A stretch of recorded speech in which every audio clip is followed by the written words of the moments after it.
Jai Mahamaya Ki Jai. In our last discourse, we read about the slaying of Vritisura by the Divine Mother Vishnu and Indra. We'll go on with chapter 7 now. Vyasa said, O king, now seeing Vritra slain, Vishnu, the Deva of the Devas, went to Vaikuntha, but with this great fear reigning supreme in his mind, that it was he that virtually slew him. Indra too then became afraid of the sin committed by him and returned to his heavens. The Munis too became very anxious and thought what great sin they had committed by cheating Vritisura. It is the company of Indra that now made their name Munis as meaningless. The Munis thought thus, O Vrita, on our words trusted Indra, and we have thus turned out today to be traitors in the company with that traitor Indra. Attachments and affections is the cause of all mischief. Fie on that attachment. It is, as it were, tied by the cord of affection that we have sworn falsely on earth and on oath, and thus deceive the Vritra, thus that deliberately guide others to do vicious acts, or those that advise or invite others to do sinful acts, or those that side with the sinners, certainly partake of the fruits of the sin committed. Vishnu too committed the sin, though he had sattvic guna in preponderance, when he entered into the thunderbolt and thus helped Indra in killing Vritra. It seems that henceforth the people, when selfish, won't hesitate to commit afterwards any sinful act when they will see that the Bhagavan Vishnu could have done in concert with Indra such a vicious thing. Of the four virtues, Dharma, Artha, Kama, and Moksha, Dharma and Moksha are very rare in the three worlds. Artha, wealth, and Kama, desires, are everywhere recommended as excellent and therefore held very dear. Dharma is now merely a name and is the cause of the vanity of the pundits. No one now really practices Dharma with devotion. Thus arguing, the Munis became very much afflicted in their minds and went back to their own hermitages respectively, broken-hearted and absent-minded. Hearing of the death of his son by Indra, Vishvakarma wept very much, and he became disgusted very much with the affairs of the world. He went to the place where lay his son Vritra and became pained very much to see him in that state, and he performed his cremation and the other funeral rites according to the prescribed rules. He then bathed, performed his tarpanam, peace offering, and funeral ceremonies due to a person in the first year of the death. Then his heart became afflicted with sorrows, and he cursed the vicious Indra, saying that as Indra had killed his son, enticing him by falsely swearing on oath, so Indra in his turn would suffer a heavier suffering to be afflicted by Devi, the great creator of the universe. O king, thus cursing Indra, Vishvakarma, very much afflicted due to the loss of his son, went to the top of the Mount Meru and began to practice a hard tapasya.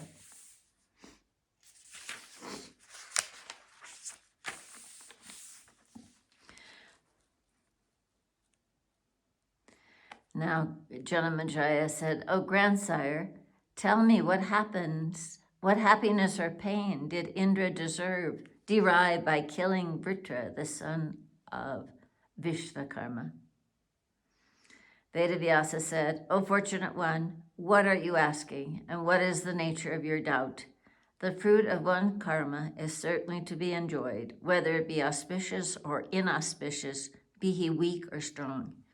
Be he a deva, an asura, or a human being, everyone, in fact, will have to suffer for one's karma, good or bad, to its full extent, whether it be done a little or too much.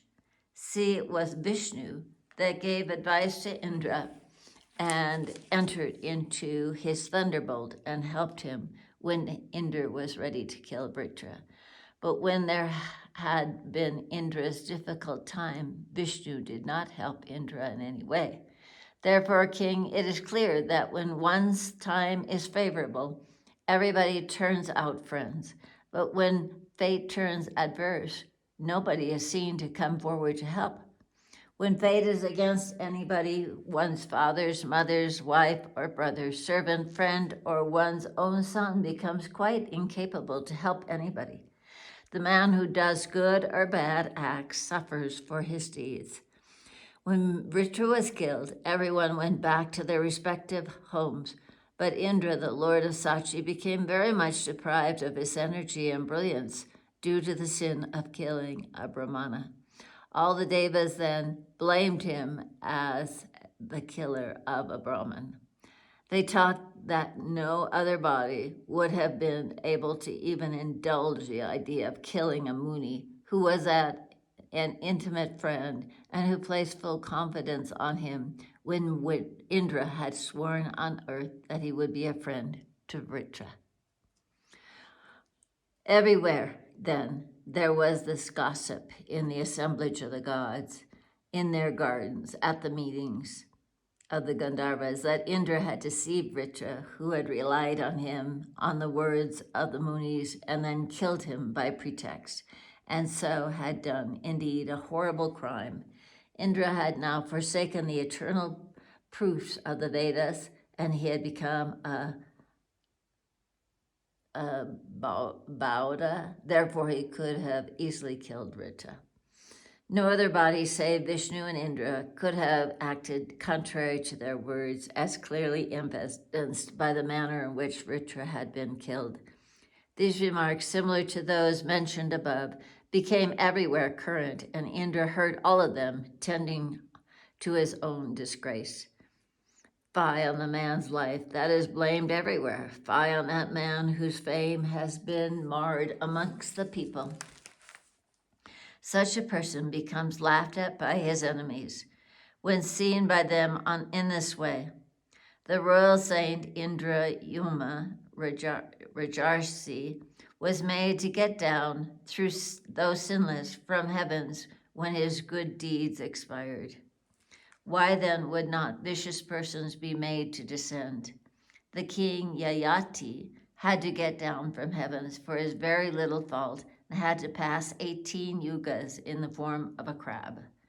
What more can be said than the fact that even the Bhagavan Akut Hari, Vishnu, had to take several incarnations in the wombs of boars, crocodiles, etc., out of the curse from a Brahmin due to his cutting off the head of the wife of Bhrigu. Though omnipresent, yet he had to take the appearance of a dwarf and had to beg from the king Bali's palace. What more troubles and miseries than this can be afflicted on those that have sinned viciously? O ornament of Bharata, Ramachandra too had to experience, due to the curse of Bhrigu, terrible miseries on the bereavement of Sita Devi. Similarly, Indra too, for his sin of killing a Brahmin, was so much terrified that he could not get his healthy condition, though he remained in his own house, endowed with all sorts of prosperity and wealth. Seeing then Indra lusterless, knowledgeless, almost void of consciousness, and overwhelmed with fear, his wife Sachi, the daughter of Palama, spoke to him thus: O Lord, your dreadful enemy has been killed. Why are you then sighing so much, being afflicted with so much terror? O Lord, you have destroyed your enemy. Then why are you so much anxious? Why are you then so much remorseful and drawing such deep, heavy sighs like an ordinary man? I am not seeing any other powerful enemy of yours. Then why do you look so anxious and bowed down with cares, as if you looked quite unconscious? Indra said, O Devi, true that I have no other powerful enemies, yet I do not find peace. nor any happiness. I fear for the sin of Brahmahatya in my house. O Devi, this Nandana garden, the city of Kubera, the lord of riches, this nectar forest, the sweet music of the Gandharvas, the beautiful dance of the Apsaras, and these now do not give me the least pleasure. What more then can I say than this, that the beautiful lady like you, most beautiful amidst the three worlds, and other beautiful ladies, the heavenly cow, the mandara tree, the prajapati tree, and the santan tree, the kala tree, yielding all desires,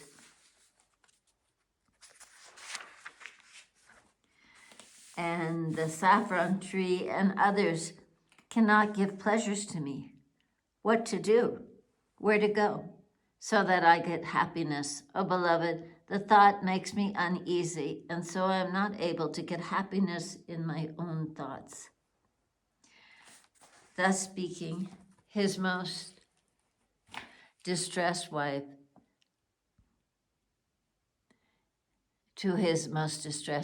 Indra got out of his house and went to the exceedingly beautiful lake named Mansarava.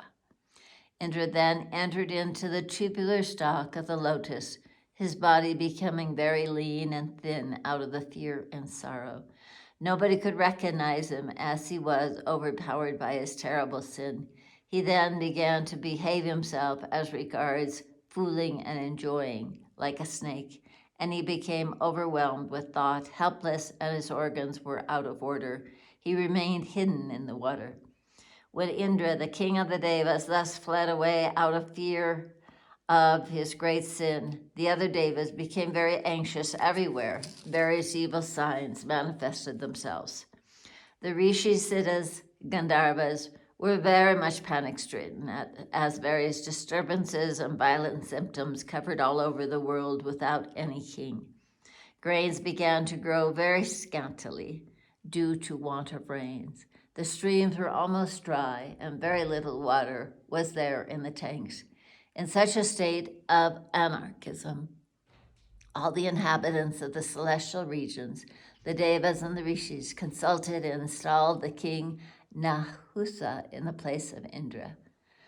Nahusa, though virtuous, became under the sway of Rajoguna, influenced by lust, and thus he got very much addicted to worldly enjoyments. He began to amuse himself in the garden of paradise, surrounded by the Apsaras, or the celestial nymphs. One day he heard of the excellent qualifications of Sachi Devi, the wife of Indra, and desired to acquire her. Then he spoke to the Rishis. The Devas and you, united, have installed me in the office of Indra. But why does not that Indrani, the wife of Indra, come to me so long? If you want to do what I like, then quickly bring Sachi here before me for my gratification. I am now Indra, and therefore the god of the Devas and all the worlds, and therefore bring today quickly Indrani to my house. Hearing thus the words of the king of Nahusa, the Devas and Devaris became anxious and went to Sachi and said, with their heads bowed down, spoke thus, O wife of Indra, the wicked Nahusa is now desiring you. He became very angry and told us to send you to him quickly. O deity, we have made him Indra and are therefore under him. What shall we do now under these circumstances? Sachi, the wife of Indra, hearing their words, became absent-minded and spoke to Brihaspati thus, O Brahman, I now take refuge unto you. Brihaspati said, O deity, do not be afraid of Nahusa. He has been deluded by moha. O child, won't forsake the eternal religion, and therefore I won't give you over to the hands of Nahusa. No doubt that wretch suffers the severest torments in hell to the end of Pralaya, the great dissolution, who quits and hands over the distressed person under one's refuge to another. O good one, be comfortable. I will never forsake you. Here ends the 7th chapter, the 6th book on Indra's living under the disguise in the Manas lake in the Mahapurana, Devi Bhagavatam, of 18,000 verses by Maharishi Veda Vyasa. Hare Khandeshwari Mata Ki Jai, Jai Mahamaya Ki Jai, Bole Baba Ki Jai.